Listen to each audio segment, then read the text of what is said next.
दोस्तों आज हम लोग बात करेंगे कि सीजीपीसी प्रीलिम्स जैसे एग्जामिनेशन में जो कि हाईली कॉम्पिटिटिव है वहाँ पर हम लोग एक्यूरेसी कैसे बढ़ा सकते हैं।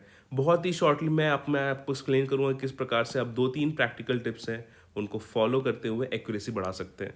देखिए कॉम्पिटिटिव एग्जाम्स का फंडा ये होता है कि जहाँ पे आपको 0.5 मार्क्स से अगर आपको 1.5 साल तक वेट करना पड़ सकता है अगले एग्जामिनेशन साइकिल का, तो इट बिकम्स वेरी इंपॉर्टेंट कि आप कोई भी ऐसी सिली मिस्टेक ना करें जिसके कारण आपका टाइम और एफर्ट इतने ईयर्स का वेस्ट हो जाए।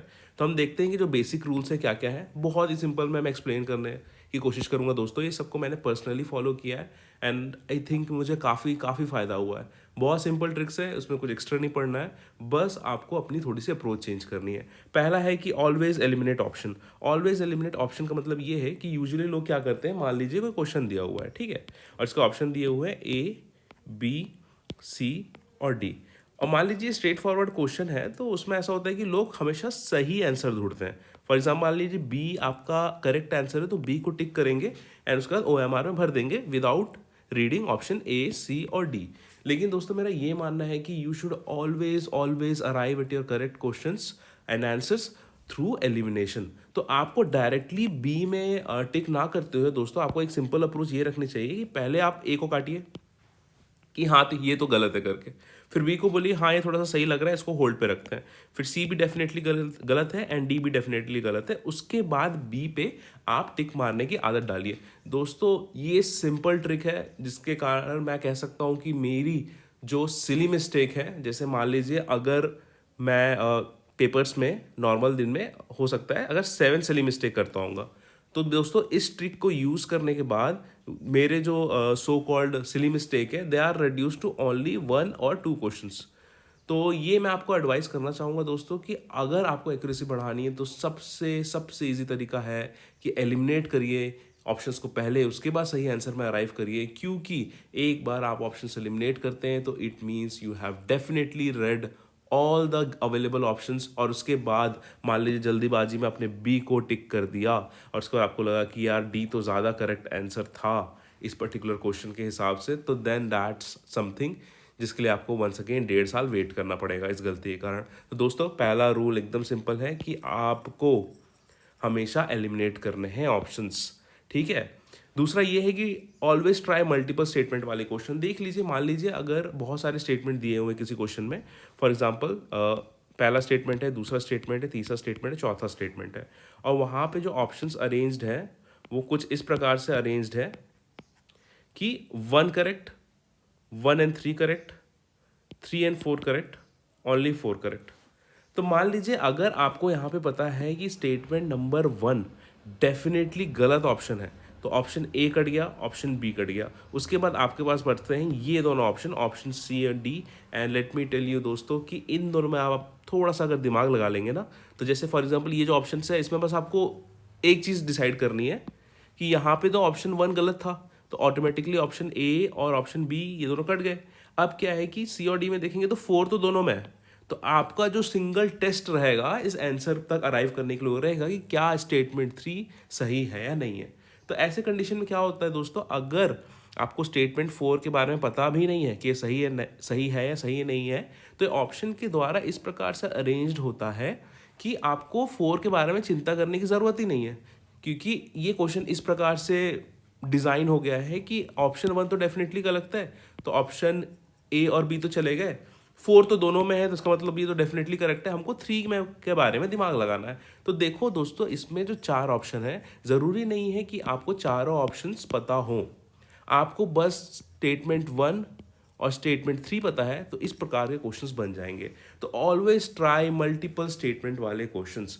दोस्तों ये मल्टीपल स्टेटमेंट वाले क्वेश्चंस की ब्यूटी यही है कि आपको सब के सब स्टेटमेंट की सही या गलत होने का ज्ञान होना ज़रूरी नहीं है। अगर आपको एक भी ऑप्शन के बारे में पता है ना तो इस प्रकार से ये कटने लग जाते हैं ऑप्शन। तो दूसरा मेरा ये है कि always try multiple statement questions. Third में मैं आता हूँ दोस्तों। थर्ड जो हमारे पास है वो ये है कि ट्राई टू मैक्सिमाइज अटेम्प्ट। देखिए ऐसा है कि अगर वाला ज़माना चले गया है जब लोग 60 क्वेश्चन अटेम्प्ट करते थे, उसमें से लगभग 45 सही हो जाते थे, तो लगभग समझ लो इनके पास लगभग 80 नंबर आ जाते थे और वो क्वालिफाई कर जाते थे। ऐसा नहीं है, अभी का जो प्रीलिम्स है ना, it is highly highly competitive. अगर इसमें इजी क्वेश्चंस की संख्या मान लो 50 है पेपर में, तो अब मान के चलो जो कट ऑफ है ना लगभग 115 के प्लस जाएगा। तो अगर आप ये 50 क्वेश्चन एक्यूरेटली अगर आप अटेंड भी करते हो ना, तो 100 मार्क्स में भी आपका सिलेक्शन नहीं हो रहा है। तो you have to maximise your attempt. तो दोस्तों always try to maximise your attempt. और मैक्सिमाइज कैसे करें अटेम्प्ट्स को? कुछ नहीं करना है दोस्तों, आप जैसे जैसे कंफर्टेबल होते जाएंगे अपने अपने सिलेबस से, जैसे जैसे आप पढ़ते जाएंगे, टेस्ट सीरीज लगाते जाएंगे, तो आपके अटेम्प्ट मैक्सिमाइज होंगे। फॉर एग्जांपल मैं बात कर रहा हूँ अपनी 2017 का प्रीलिम्स, 17 का प्रीलिम्स मैंने नहीं दिया था, 2018 का प्रीलिम्स, 2019 का प्रीलिम्स और 2020 का प्रीलिम्स। ठीक है, ध्यान से देखिएगा। 2018 में मैं ज़्यादा अटेम्प्ट करके नहीं आया था, मैं अटेम्प्ट करके आया था लगभग 75 क्वेश्चन अटेम्प्ट करके आया था। ठीक है, 2019 में मैंने अटेम्प्ट करके आए थे, जहाँ तक मुझे याद आ रहा है, लगभग आई थिंक 90 क्वेश्चंस अटेम्प्ट करके आए थे। ठीक है, और 2020 में आई अटेम्प्टेड 95 क्वेश्चंस। ठीक, तो 2018 में कुछ मेरे 126 नंबर्स आए थे, 2019 में लगभग 158 के आसपास, 2020 में लगभग 122 के आसपास। ठीक है, तो क्या है कि अब इसमें ध्यान से देखिएगा दो फिगर। चलो 2018 में तो अटेम्प्ट ही कम हुए थे, तो यहाँ पे क्वालिफाई नहीं हो पाया प्रीलिम्स, तो इसको तो छोड़ो। ठीक है, 2019 और 20 में मैंने क्वालिफाई किया। अब देखो इन अटेम्प्ट्स को देखो, 90 और 95। तो अगर मैं ये वाला कॉलम को ढाक दूँ, इसको छोड़ो 2 मिनट के लिए, तो आपको लगेगा कि यार मैंने यहाँ 90 अटेम्प्ट करे हैं, मैंने यहाँ 95 अटेम्प्ट कर रहे हैं, तो हो सकता है 95 वाले में ज़्यादा मार्क्स आए हो। लेकिन वैसा नहीं था दोस्तों। जब मैंने 90 अटेम्प्ट करे थे, तो उस पेपर का जो नेचर था that was pretty simple and यहाँ पर एक्यूरेसी हाई थी।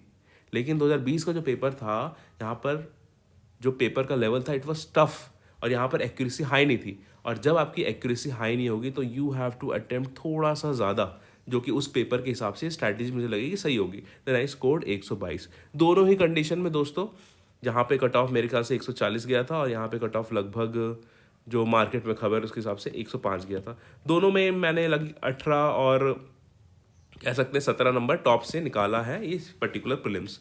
तो दोस्तों बात ये है कि जब भी इस प्रकार के पेपर्स आते हैं, अनएक्सपेक्टेड पेपर्स आते हैं, तो आपको थोड़े से अपने अटेम्प्ट्स बढ़ाने पड़ते हैं। इसका मेन रीज़न ये, इसका चौथे पॉइंट में मैं आ रहा हूँ कि 100% accuracy is a myth. 100% accuracy is a myth. ठीक है, क्योंकि ये बहुत सारे फैक्टर्स होते हैं सीजीपीएससी प्रीलिम्स में। आप हो सकता है कि वो क्वेश्चन विलोपित हो जाए, हो सकता है हाई कोर्ट में चैलेंज हो सकता है कि हिंदी और इंग्लिश के डबिंग में मिस्टेक हो सकता है कि किस प्रकार की टेक्निकल दिक्कत हो। फॉर एग्जांपल एक क्वेश्चन पॉलिटी में विलोपित हुआ था, अपॉइंटेड और मेरे ख्याल से इलेक्टेड और नॉमिनेटेड, है ना, निर्वाचित और मनोनीत, इस कीवर्ड के कारण। तो यू कैन नेवर गेस कि कौन सा क्वेश्चन कब डिलीट होने वाला है। एंड मान के चलो कि जितने क्वेश्चन, मान लो 5 क्वेश्चन डिलीट होंगे, तो आपके 5 के 5 क्वेश्चन, आपके सही क्वेश्चन भी डिलीट हो जाएंगे। तो इट इज़ वेरी नेसेसरी कि आप ये समझिए कि 100% एक्यूरेसी इज़ नॉट पॉसिबल, क्योंकि इसमें आपकी भी गलती हो सकती है, प्लस आयोग जो आंसर ले रहा है उसकी भी गलती हो सकती है, प्लस कुछ टाइपिंग एरर भी हो सकती है जो बाद में कोई और पॉइंट आउट करे। तो 100% एक्यूरेसी पॉसिबल नहीं है दोस्तों। तो it becomes very very very essential कि यू मैक्सिमाइज योर अटेम्प्ट। तो दोस्तों ये सिंपल से फंडा थे जो मैंने आपको बता दिए। एक बार क्विकली हम लोग रिवाइज कर लेते हैं कि क्या क्या हमने डिस्कस किया इस वीडियो में।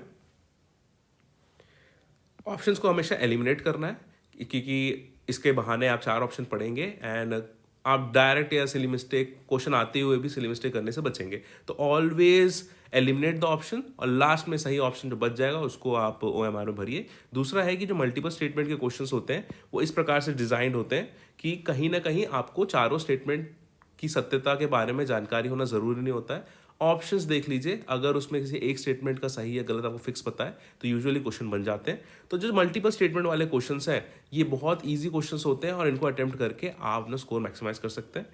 उसके बाद आप ज़्यादा से ज़्यादा अटेम्प्ट करिए। आपको जो मैक्सिमाइज करना है अपने अटेम्प्ट, वो प्रैक्टिस से भी आता है, वो ज्ञान से भी आता है, वो एक्सपीरियंस से भी आता है।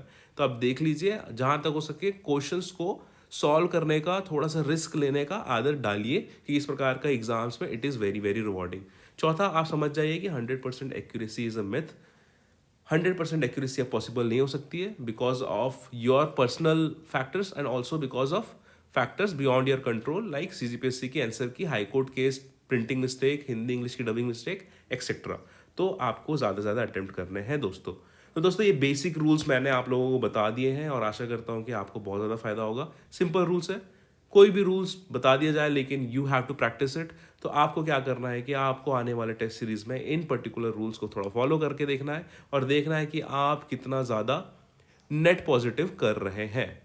ठीक है दोस्तों, मिलते हैं आपसे नेक्स्ट वीडियो में, तब तक पढ़ाई जारी रखिए। जय हिंद।